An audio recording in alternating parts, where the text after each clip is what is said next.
Hello, people of the world, and welcome back on the Mary in Motion podcast.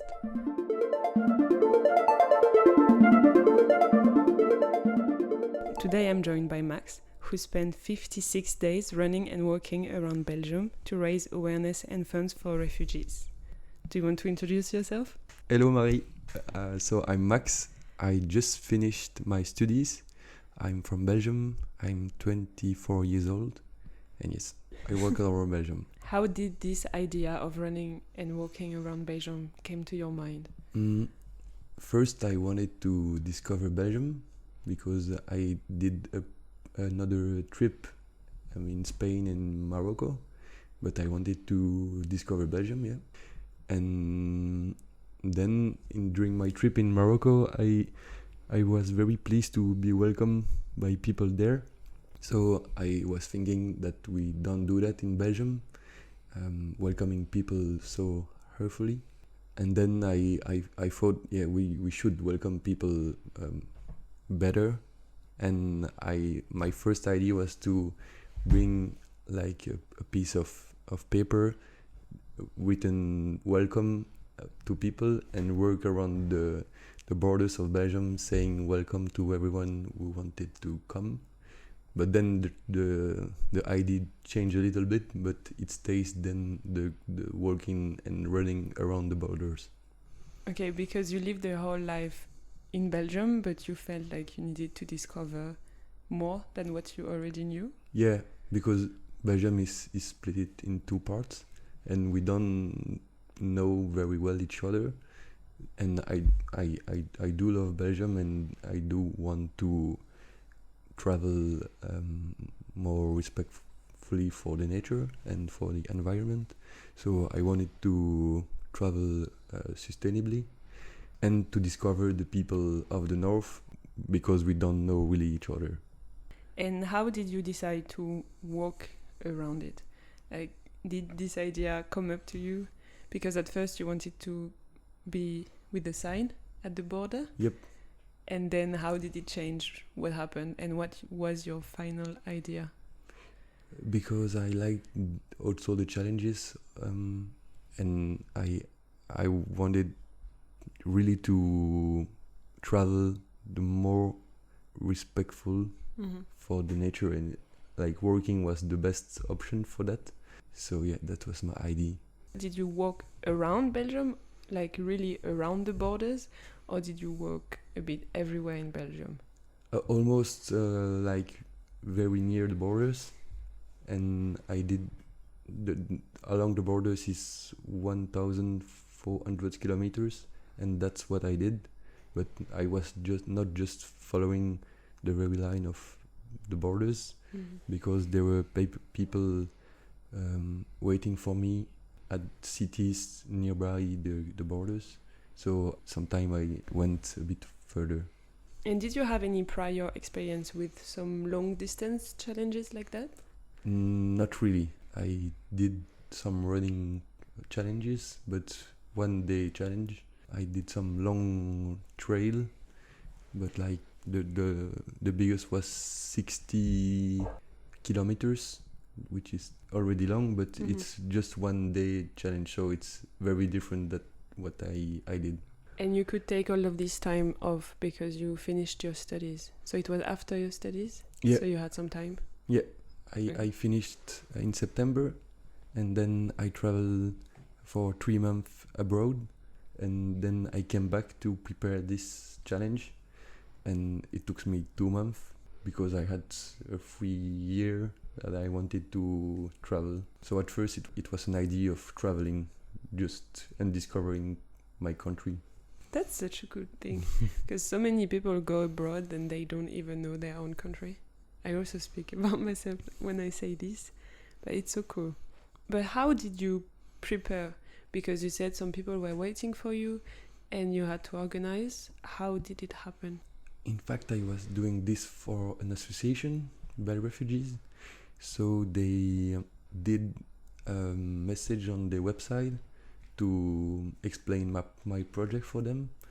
There were people who sent me messages when they lived not far from the borders, So I had several locations already booked, especially in the south part.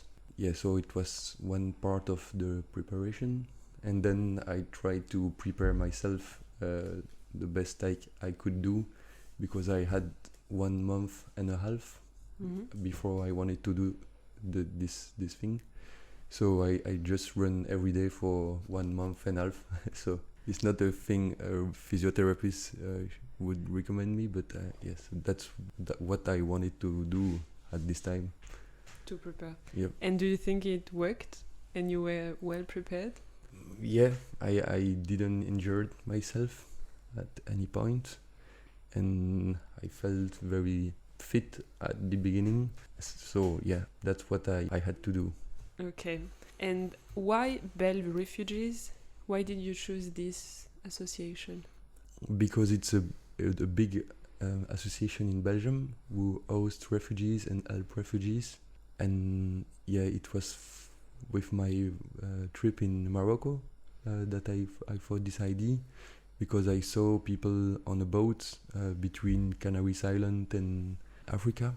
Yeah, that's where my idea began, because I wanted to do something for this cause. And do you know if anyone already walked around Belgium? I saw one guy in the paper like did it, but there is no much information about it, so it's not very clear. But I think one guy did it working. Okay, but that's pretty unique then. Yeah. That's cool.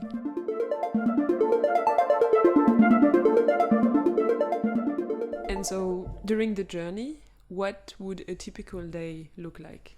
So I woke up at someone's house as a stranger from yesterday, taking the breakfast with the people there, then just working of running the whole day, trying to sleep as if I can take a nap of something at midday, yeah.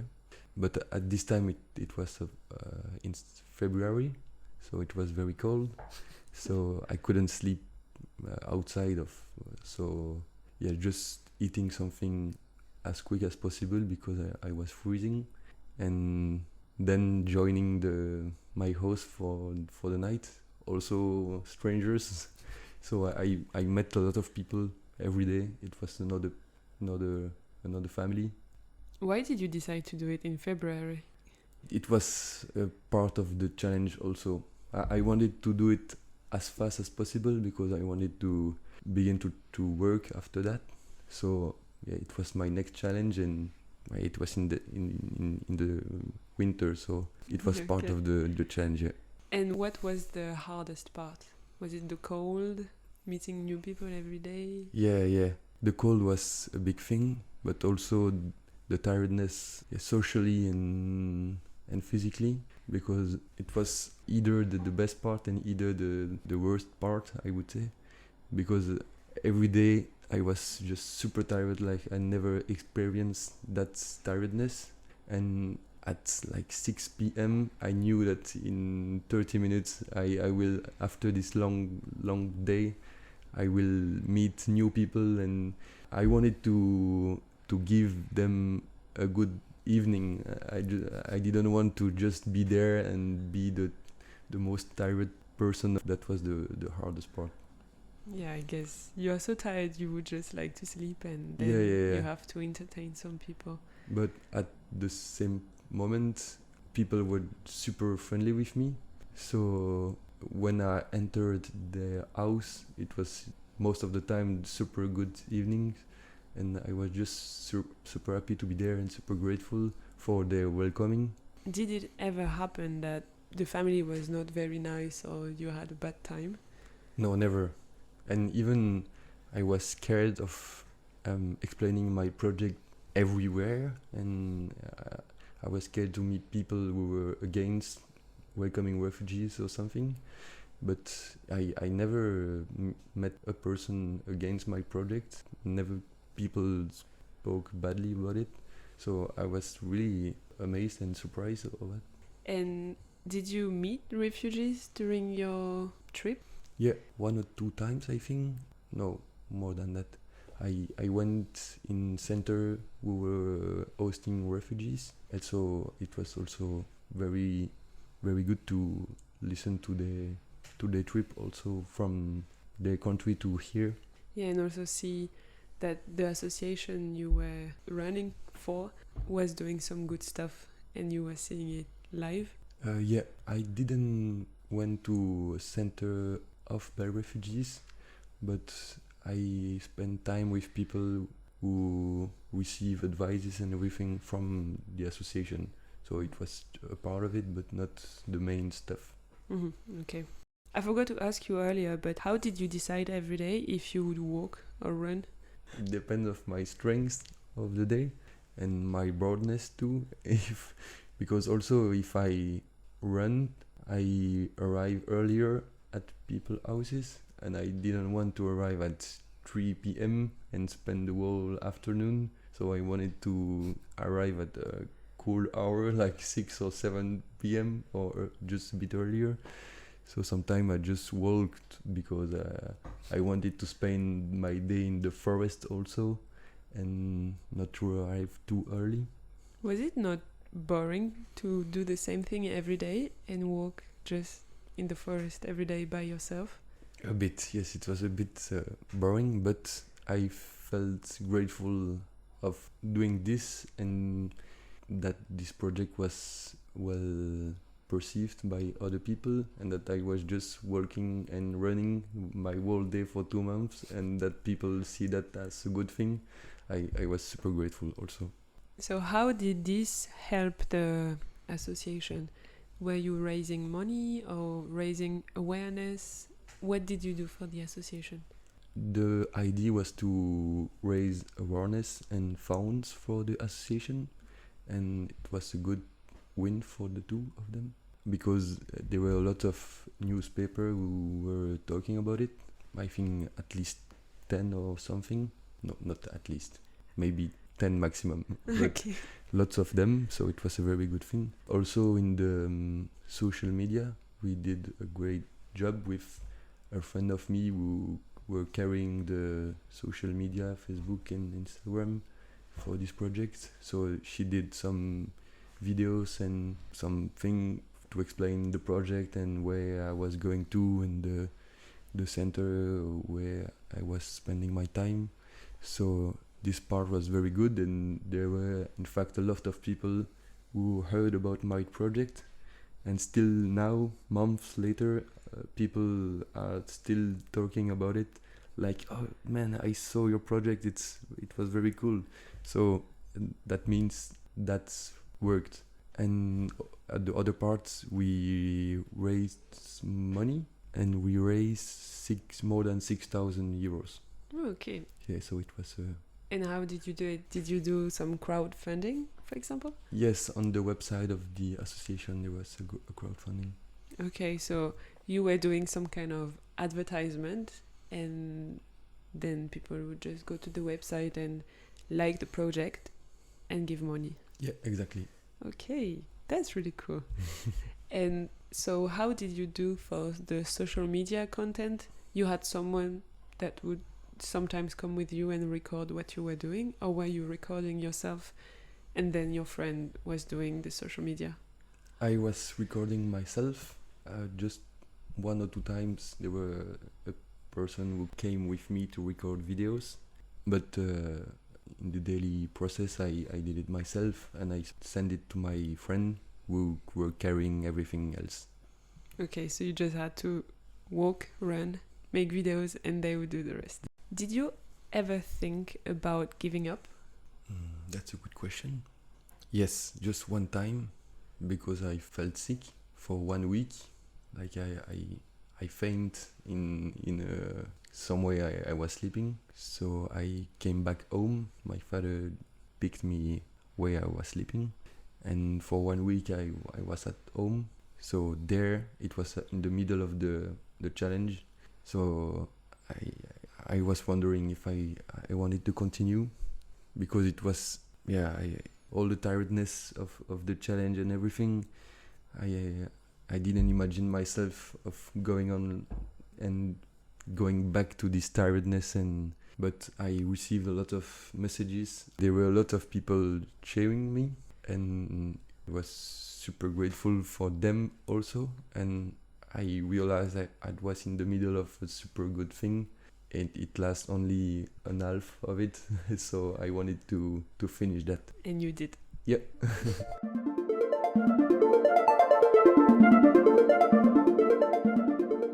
What surprised you the most about Belgium? That people in Belgium are very good hosts and very welcoming, either in the south and in the north part. That surprised me because we don't know each other very well, like I said. And we say that people in the north are more cold, and we just hear in the news that they vote more in the far right and everything, so it's a bit scary sometimes. But in fact, I didn't see that at all, and they explained me that they are a bit more cold in the daily life, maybe in some times, but when you enter the house, they are super friendly. So yeah, that was a really good surprise. Yeah, it helped to stop the stereotypes you had regarding the northern regions. Yeah. Did you share it on your social media or something so that other people could realize that the north were actually nice people? Practically, yes, I did, because I show that I was very good welcoming there, but I didn't write a message of that. And what was the most memorable encounter you had along the way? I think it's maybe either the people who were welcoming me, who were welcoming also refugees by their houses. It was very great to listen to their stories of welcoming like hundreds of people for years in their houses. That amazed me. But also I remember also Mohamed. We spent a day together because he joined me for running for this time. I tried to follow him, but it was running a bit too fast for me. So it was a hard day, but we talked a lot, and he explained me his trip between Sudan and Belgium. And so it was very nice to have this contact for this day. It must be very inspiring to see the strength that it's needed to do that kind of trip. Mm-hmm. But also, I don't know if you talked about the fact that some governments really don't help and everything, so maybe it's also discouraging to see that they are not helped at all. But that's also why you do that. And that's some association work for them. This trip was not discouraging because I saw a lot of people helping them, and a lot of people that we are not used to speak, like in the news or something. They are just doing some very good stuff hidden, and they were just normal people who were doing good things like for a long time ago, and sometimes a lone woman in the houses who welcome like 5 or 6 people at the same time. So that was very inspiring. Can you tell us a bit more about the association BelRefugees and what exactly they do for refugees? They have several centers to welcome refugees, emergency center. Also, they raise awareness about political choices in Belgium and how the politics influence the daily life of people here in Belgium and what they don't do. And Belgium was condemned several times for its inaction, so it's a real thing. So what was your biggest learning about this cause during your trip? That there are a lot of people, like I said, working on that, and that we don't see that much, but we should look at them and raise positive thinking in our society, because we look super divided, and that people are like think more only for themselves, but in fact there are a lot of people who think for others and who spend almost their life to help other people, so we should look at them more. Because you think Belgians are not aware of this reality?